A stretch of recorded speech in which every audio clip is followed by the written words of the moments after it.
अच्छा जी, अस्सलाम वालेकुम स्टूडेंट्स। मैं वेक्टर एडिशन के ऊपर मैं एक रिकॉर्डेड लेसन आपको भेज रहा हूँ।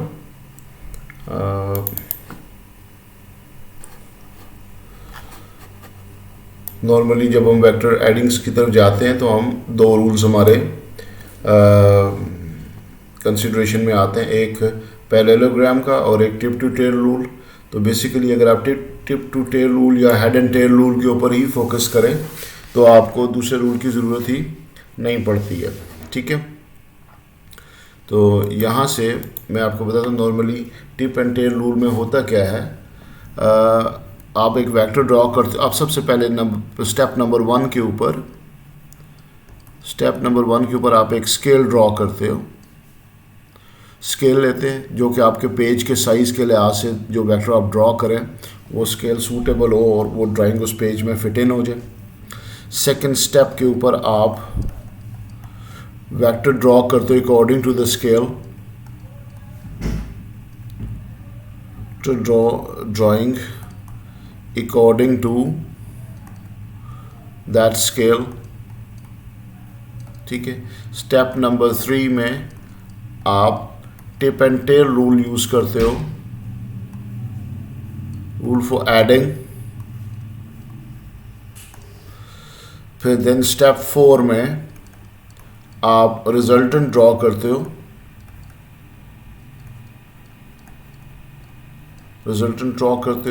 स्टेप नंबर 5 के अंदर आप डायरेक्शन ऑफ रिजल्टेंट इसको फोकस करते हैं। ठीक है, अब आप देखेंगे मैं इन्हीं 5 स्टेप्स को फॉलो करके ये क्वेश्चंस जो असाइनमेंट के मैं आपके साथ डिस्कस करूँगा। ठीक है, तो फर्स्ट क्वेश्चन है हमारे पास। मैं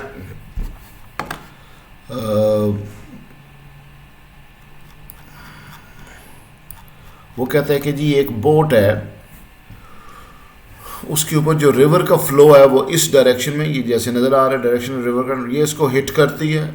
बोट खुद जा रही थी इस डायरेक्शन में, तो डेफिनेटली जब वो वाटर इसको हिट करेगा तो बोट थोड़ी सी इस तरफ टिल्ट हो जाएगी। ठीक है, ऐसे हो जाएगी। ठीक है, जब उसको लगेगी ये उसकी रिजल्टेंट डायरेक्शन होगी। वो कहता है कि जो रिजल्टेंट है ये इसके साथ 90 एंगल बना रहा है रिवर बैंक के साथ, ये जो रिजल्टेंट है। So what he did that कि उसने आपको एक फोर्स दे दी है और एक रिजल्टेंट दे दिया है। कहता है दूसरी फोर्स फाइंड आउट करो, वो डेफिनेटली इसी डायरेक्शन में लग रही है एंड होपफुली वो ऐसे ही लगेगी। हम इसको करके देखते हैं। ठीक है, वो ये कहता है कि जी ये आपके पास रिजल्टेंट है और ये जो फोर्स है, इसको मैं थोड़ा सा साइज छोटा कर लेता हूँ। कहते हैं ये जो फ्रॉम द रिवर करंट है, that force is basically 80 kilo Newton, इतनी है ये। ठीक है, तो आप कहते हैं इसकी स्केल बताएं, ये स्केल डायग्राम बनी हुई है, आप इसकी स्केल बताएं। Determine the scale that has been used.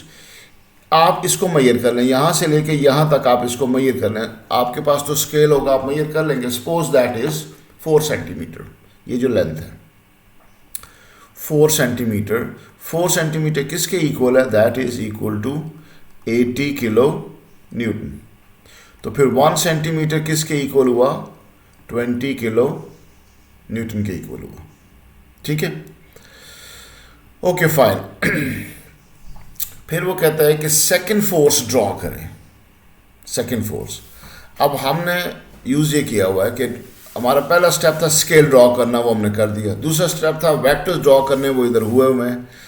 अब मैंने वेक्टर ड्रॉ करना है अकॉर्डिंग टू द स्केल, लेकिन यहाँ पे क्वेश्चन ये है कि वो उसने रिजल्टेंट तो पहले आपको बता दिया है और साथ दूसरी फोर्स पूछ रहा है। तो वेक्टर्स जब भी ऐड होते हैं वो टिप और टेल रूल से ऐड होते हैं, यानी कि head of the first vector, tip of the first vector, tip of first vector joins या coincide with the tail of second vector, ये ज्वाइनिंग हो जाती है, ये एडिंग हो जाती है। और रिजल्टेंट क्या होता है?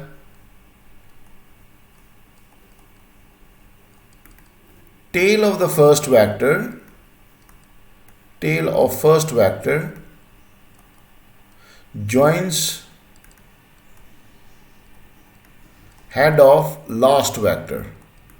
ये रूल है भाई, ये रिजल्टेंट के लिए रूल है, वो एडिंग के लिए रूल है। तो head of the first vector join the tail of the second vector, तो ये वो रिजल्टेंट के साथ ही ज्वाइन करेगा दोनों वेक्टर। तो आपको बगैर एंगल के भी इसको करना आना चाहिए। देखें ये आपके सामने, क्योंकि इसने रिजल्टेंट को ही ज्वाइन करना है,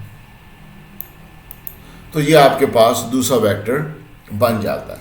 the head of the first join the tail of the second, इसने जाना किधर है, जिधर रिजल्टेंट ड्रॉ किया हुआ उधर ही जाना है इसने।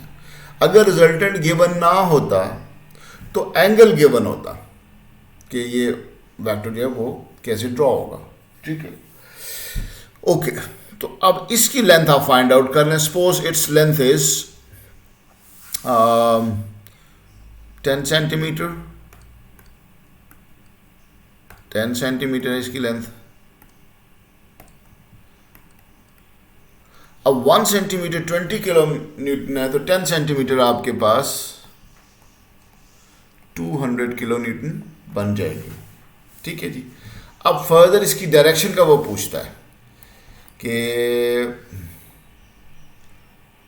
Measure the angle between the direction of the current and the force of the engine.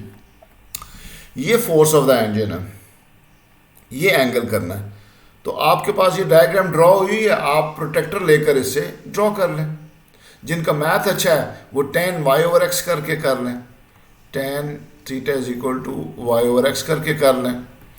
जो सामने अगर करेक्ट ड्रॉ हुई है तो आप एंगल इसका ऐसे मेजर कर लें प्रोटेक्टर से ही, दैट विल बी डन। तो हमारी इसको चेक करने का तरीका क्या है कि ये रिवर फोर्स है, ये इंजन फोर्स है, क्या इसी डायरेक्शन के अंदर थी फोर्सेस? यस, इसी डायरेक्शन के अंदर थी, ठीक है।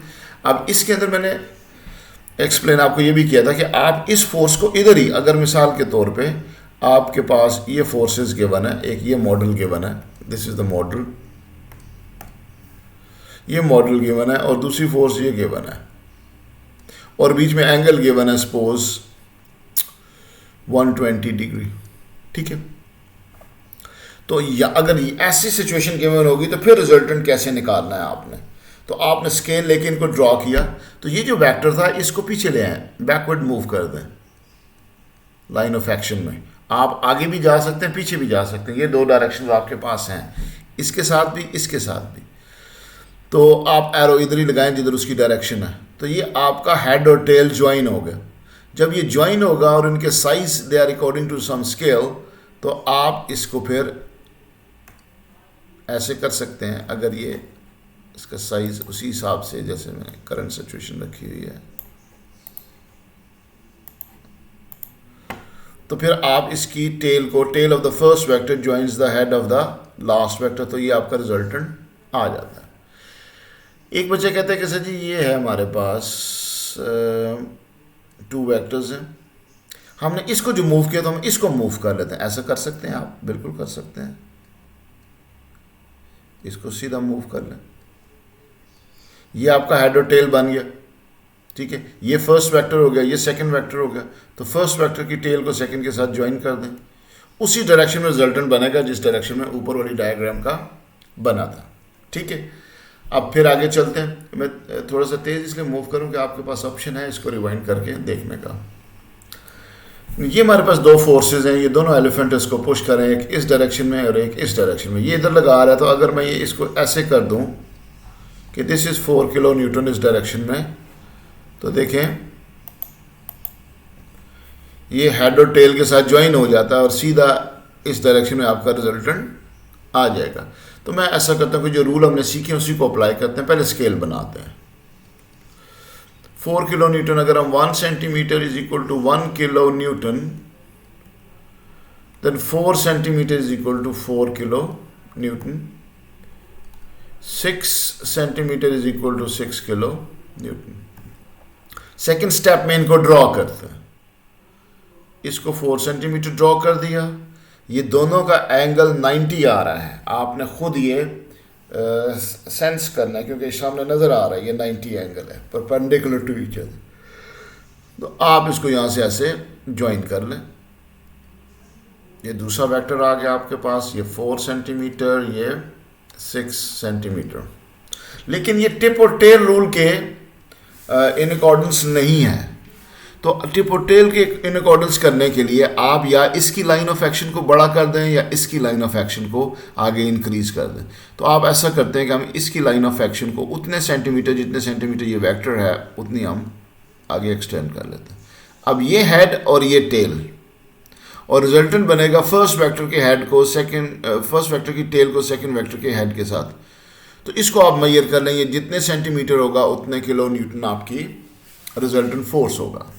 अगर आप इसको दूसरे मेथड से करना चाह रहे हैं कि जी हम इसकी लाइन ऑफ एक्शन इंक्रीज करते हैं, 6 सेंटीमीटर तक ले जाते हैं, आप टिप और टेल ज्वाइन है, तो tail of the first vector join the head of the last vector. ये भी उसी डायरेक्शन में आ रहा है, ये भी उसी डायरेक्शन में आ रहा है आपके पास।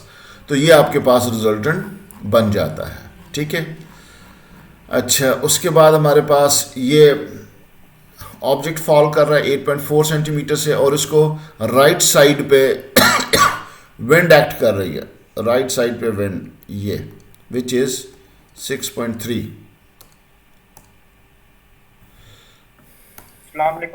वालेकुम अस्सलाम। अयान, लेसन रिकॉर्ड हो रहा है, so you don't need to worry about it, आपको ये पोस्ट हो जाएगा। ये आपकी राइट साइड के ऊपर विंड है, ये आपके नीचे आ रही है, ठीक है। अगर कोई बच्चा यहाँ पे विंड ड्रॉ कर लेता है तो उसको फिर कैसे करना बताऊंगा। तो आप 3 पॉइंट स्केल ले लें। सर स्क्रीन भी शेयर। अच्छा, स्क्रीन, हाँ यार ये तो फिर पूरा लेसन ही मेरा गया। चले मैं इसको आपकी तरफ रिकॉर्डेड ही भेजता हूँ, 1 मिनट।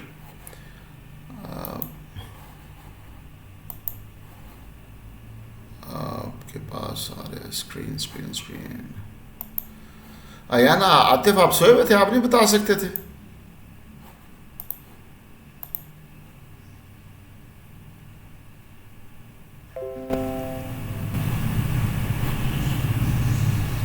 बेटा मुझे मैसेज नहीं नज़र आते, जब मैं स्क्रीन पे ऊपर काम कर रहा हूँ तो मैसेज नज़र नहीं आते हैं। आप 400 रुपया नहीं खर्च कर सकते थे उसके ऊपर कि माइक ही ले लें?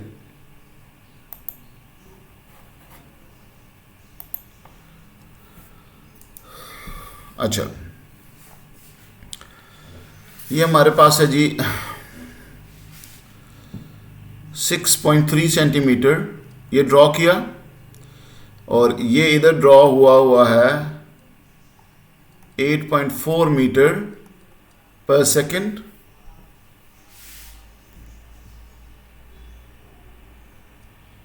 ठीक है, और अब ये हेड और टेल के साथ ज्वाइन हुआ है। सो फर्स्ट वेक्टर की टेल और सेकंड वेक्टर का head, you will join them, you will get a resultant vector. ठीक है जी, ये आपके पास रिजल्टेंट वेक्टर आ गया। That's how we do it. इसका एंगल आप यहाँ से निकाल सकते हैं, ये बिलो द हॉरिजॉन्टल होगा, और अगर आपने ये एंगल निकालना है तो वो बिलो द वर्टिकल कंसिडर होगा। ठीक है जी, सर डी से निकालें? हाँ जी, डी से। आपने यहाँ ये बेसिकली इस ग्रिड के ऊपर बनाना था आपने। ठीक है जी, अब ये है हमारे पास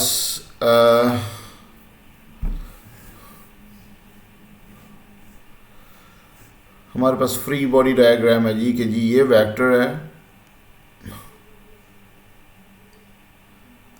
दैट इज 30,000। खैर सामने नज़र आ रहा है, मैं इसको यहाँ पे नहीं लेता। ये 30,000 है, ये 20,000 है, इसकी स्केल बनाते हैं।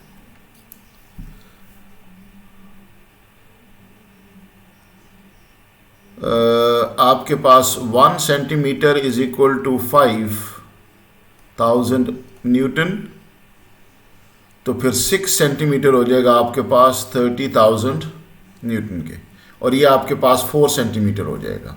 तो आपने अब ड्रॉ करने हैं वेक्टर्स, जो सेकंड स्टेप है।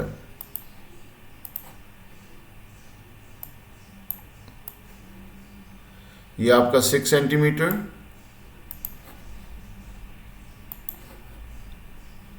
और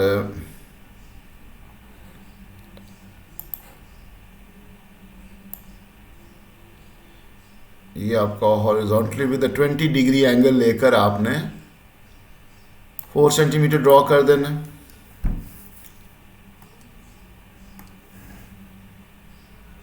ठीक है sir.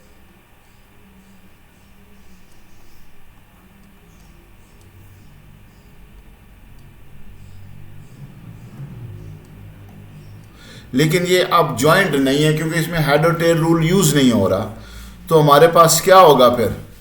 We will extend it backward,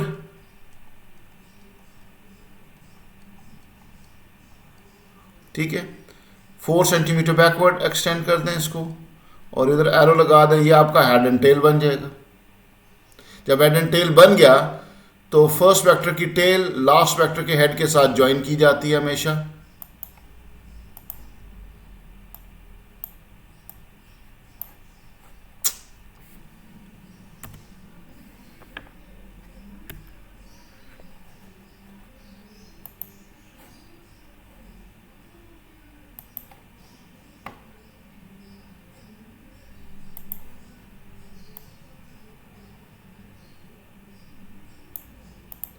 ये आपके पास वेक्टर यहां तक ज्वाइन होके बन जाएगा। सर क्वेश्चन है। पहले मुझे ये तो सेटल करने दो ना क्वेश्चन। ये आपका एंगल होगा जो आपने डी से फाइंड आउट करना। जी बोले आप। सर 4 सेंटीमीटर पीछे क्यों एक्सटेंड करें? और हेड टू टेल रूल कैसे ज्वाइन करें उसको? नहीं तो हमें क्या पता सर कि 4 सेंटीमीटर से पीछे एक्सटेंड करें। आपको बता जो रहा हूँ कि लाइन ऑफ एक्शन जो है वो आगे पीछे कर सकते हैं आप मिडिल में आपने ज्वाइन किया ना, तो यही इशू है। 1 मिनट।